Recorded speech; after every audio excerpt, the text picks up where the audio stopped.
Hello everyone! Today guys, gawa tayo ng oatmeal breakfast. So ang oatmeal ko guys is meron siyang fruit sa taas. So ang ginawa ko niyan, ang oatmeal ko is nag-overnight ako ng oatmeal. Then pagka morning, ginano ko siya, blend sa blender.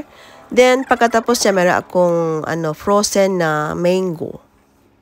So, ang mango na yan, blend ko rin siya. Tapos, yan siya guys. Lagay ko doon sa, natin sa, ano ba yung tawag doon? Siya, parang kapen siya guys. Lagyan ko para mas maganda. So, first ko ilagay is ang blended na oatmeal. Then, pagkatapos yan, nag-blend ako ng mango na frozen.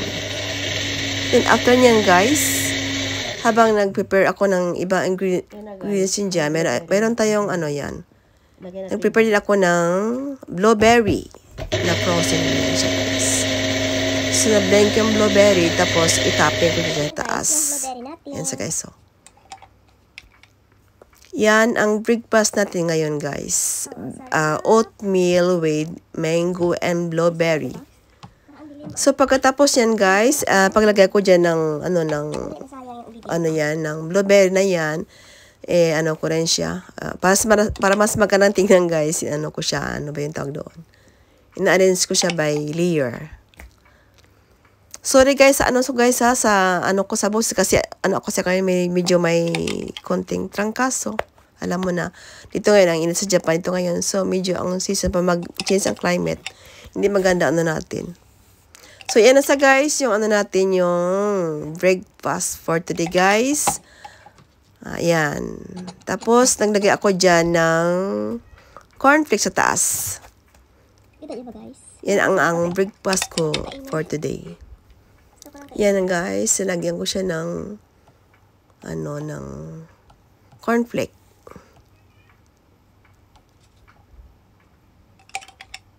Alam mo guys, ang sarap niyan.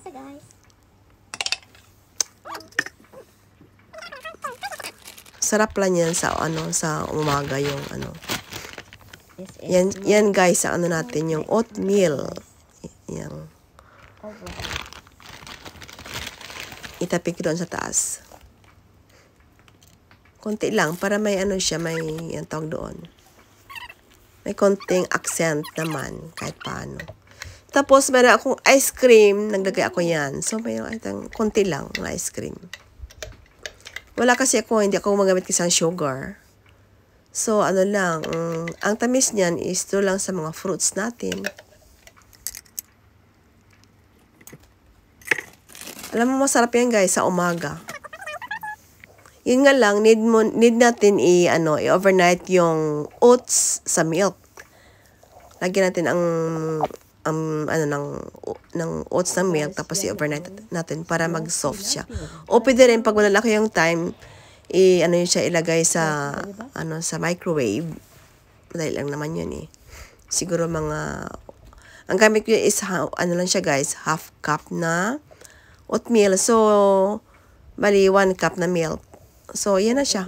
Overnight ko lang. Tapos pagka next morning, i-blend ko siya.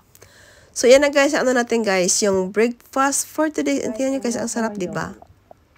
Mabusog ka na yan sa umaga, di ba? Yun na lang ang kinakain ko pag guys, kasi summer dito sa Japan ngayon, so medyo mainit. So, ayaw kong kumain ng kanin. So, I prefer magamit ng oatmeal with fruits.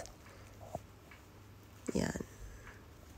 Craving kasi ako sa guys, sa mango. Kaso walang mango sa Japan to na fresh ngayon. So, nakabili ako ng frozen na mango. The same with blueberry.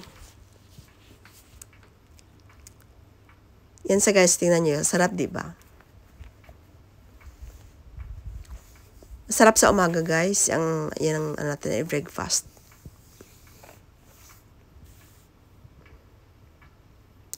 Just ready guys, itadakimasu. Kain tayo guys.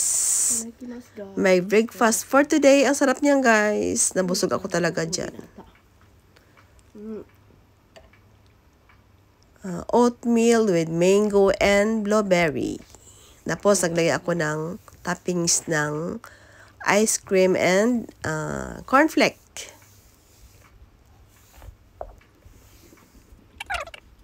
Naubos ko yan, guys. Sarap kasi niyan eh. So, guys, thanks for watching and follow for more. So, pagkatapos niya na, guys, naubos ko na kain yan. Alam nyo, may ako ininom dyan na lemon tea.